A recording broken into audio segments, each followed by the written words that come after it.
মানুষের ক্ষতি করাটা এক ধরনের দায় বা ঋণ, এক ধরনের দায়বদ্ধতার মধ্যেই পড়ে। ঠিক এই ঋণ বা দায় আপনার কাছেই ফিরে আসবে প্রকৃতির আপন নিয়মে। পৃথিবীতে সব থেকে অদ্ভুত হচ্ছে সময়। এই সময়ে আপনি একদিন রাজা হবেন, এই সময়ে একদিন আপনি প্রজা হবেন, এবং এই সময় সব কিছু ঠিক করে দিবে। ইংরেজিতে একটি কথা আছে, ন্যাচারাল রিভেঞ্জ বা রিভেঞ্জ অফ নেচার। রিভেঞ্জ মানে হচ্ছে প্রতিশোধ নেওয়া, অর্থাৎ প্রকৃতির প্রতিশোধ।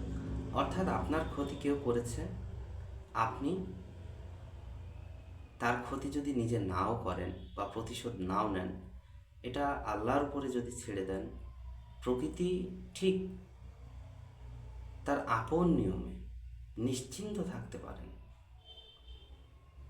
বিচার করবেই, প্রতিশোধ নিবেই।